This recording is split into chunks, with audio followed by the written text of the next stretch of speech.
महिला समुद्र में नहा रही थी और जब वह किनारे पर आई तो उसने एक अजीब दृश्य देखा। उसने देखा कि उसका पति चोरी छिपे अपनी पैंट उतार रहा था, बेल्ट निकालकर उसे एक घेरे में बांध रहा था और फिर उसे अपने पैरों पर बांधकर एक बंदर की तरह ऊंचे नारियल के पेड़ पर चढ़ गया। इस दृश्य को देखकर महिला पूरी तरह भ्रमित हो गई। वह समझ नहीं पा रही थी कि उसके पति की यह कैसी दिव्य क्रिया है।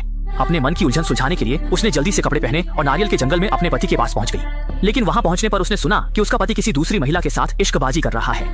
यह सुनकर महिला तुरंत गुस्से में जल उठी। वह गुस्से में चाहती थी कि नारियल के पेड़ को हिला दे और इस धोखेबाज पति को गिराकर मार दे, लेकिन उसने सोचा कि क्यों न देखे कि उसका पति कैसे बहाना बनाएगा। ये सुनकर आदमी डर गया और तुरंत अपना फोन छिपा लिया। पत्नी के सवालों का जवाब देते हुए उसने बताया कि वह नारियल तोड़ने के लिए ऊपर आया था। पत्नी ने यह सुनकर बस हंस दिया। अपनी मुस्कुराती हुई पत्नी को देखकर आदमी ने सोचा कि उसकी गंदी हरकतें उजागर नहीं हुई हैं। उसे पता नहीं था कि इस समय उसकी पत्नी के मन में पहले से ही कोई अन्य योजना बन रही थी। जब रात का समय आया, आदमी अपनी पत्नी के पास सो गया। निर्जन द्वीप की छुट्टी का समय पूरी तरह से आनंद ले रहा था और महिला ने दिन की घटना का एक शब्द भी नहीं कहा। भोला आदमी बिल्कुल भी नहीं समझ पाया कि इस समय उसकी पत्नी चुपके से उसका फोन उठा रही थी। उसने देखा कि उसके पति का फोन कभी लॉक नहीं था, पर अब उसने चुपके से पासवर्ड लगा दिया था। वह पूरी तरह निराश हो गई। लगता है उसके पति का पहले से ही कोई अफेयर है। उसने पास खड़ी मोटरबोट देखी और अपने पूर्वजों के विरुद्ध एक निर्णय लिया। अगले दिन सुबह आदमी समुद्र के बढ़ते पानी से जाग गया, लेकिन जब तक वह समझ पाता उसकी पत्नी शांत मन से उसके पास आ गई। फिर उसने अपने पति को एक बुरी खबर दी कि मोटरबोट कल रात दुर्भाग्य से समुद्र की लहरों में बह गई थी और उसका फोन भी समुद्र में बह गया था। उसने अपने पति को आश्वासन दिया कि चिंता न करें, क्योंकि यह निर्जन द्वीप ज्यादा दूर नहीं है और जल्द ही कोई राहगीर उन्हें ढूंढ लेगा। लेकिन आदमी ने यह सुनकर शक किया। हालांकि उसने कुछ नहीं कहा, बल्कि समुद्र तट पर बैठकर दृश्य का आनंद लिया।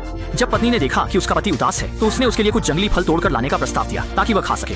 लेकिन जब वह जंगल में गई तो वह जल्दी से द्वीप के दूसरे छोर पर पहुंच गई और सीधे एक छिपे हुए गुफा में चली गई। असल में मोटरबोट और फोन गायब नहीं हुए थे। ये सब महिला की सावधानी पूर्वक योजना थी।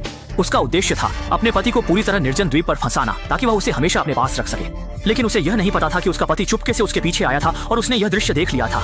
जल्द ही रात का समय आ गया। आदमी ने अपनी पत्नी के कार्यों को उजागर नहीं किया, बल्कि अपनी पत्नी के साथ आराम से रेड वाइन पी रहा था। दोनों चालाक लोग एक दूसरे के साथ दिखावे की शिष्टाचार कर रहे थे।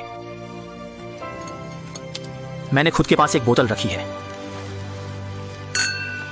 लेकिन इसी समय आदमी ने अचानक देखा कि मोटरबोट की चाबी उसकी पत्नी के गले में लटकी हुई है।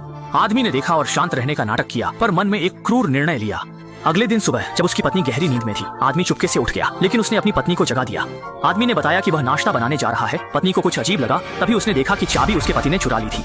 जैसे ही वह उठकर पीछा करने लगा, उसने देखा कि उसका एक पैर पेड़ से बंधा था। फिर जब उसकी पत्नी ने बंधन खोलने की कोशिश की, आदमी सीधे मोटरबोट की ओर चला गया। वह अपनी पत्नी को हमेशा के लिए निर्जन द्वीप पर फंसा देना चाहता था। जब महिला बाहर आई तो उसका पति पहले ही मोटरबोट को समुद्र के किनारे ले गया था। फिर उसने निराश पत्नी की परवाह नहीं की और मोटरबोट लेकर चला गया। लेकिन अजीब बात यह थी कि उसकी पत्नी ने देखा और बहुत शांत रही। उसने धीरे धीरे कैंप में वापस जाकर सभी उपकरण ले लिए। असल में उसने पहले ही अपने पति से आगे बढ़कर